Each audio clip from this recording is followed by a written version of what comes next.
ఇంట్లో మేము మీకు ఎలాగనో స్కూల్లో కానీ ట్యూషన్లో కానీ మీ టీచర్స్ మీకు అలాగా తెలుసుకో.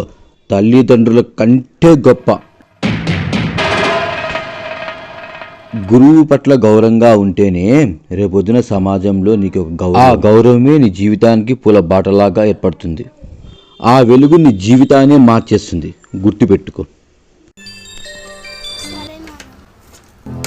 గురుర్ బ్రహ్మా గురుర్ విష్ణు గురుర్దేవో మహేశ్వరః గురు సాక్షాత్ పరబ్రహ్మ. ఇప్పుడు ఎలా చదువుతోంది మేడం? బాగా చదువుతోందా? మీరు వచ్చి చెప్పి వెళ్ళినప్పటి నుంచి రిషిలో చాలా మార్పు వచ్చిందండి. వాళ్ళ ఫ్రెండ్స్తో అందరితో బాగా కలుస్తుంది, బాగా చదువుతా ఉంది. మీరు వచ్చినప్పటి నుంచి చాలా మార్పు ఉందండి పాపలో. అవునా మేడం, థ్యాంక్ యూ మేడం. సరే, అంత ప్రేమగా చూసుకునే వ్యక్తి ఆ పాపని ఎందుకు వదిలిపెట్టి వెళ్ళిపోయాడు? ఆ రోజు ఆ పాపతో అలా మాట్లాడిన వ్యక్తి బయటికి వెళ్ళాడు. ఏమైందో ఏమో, మళ్ళీ ఇంకా తిరిగి రాలేదు.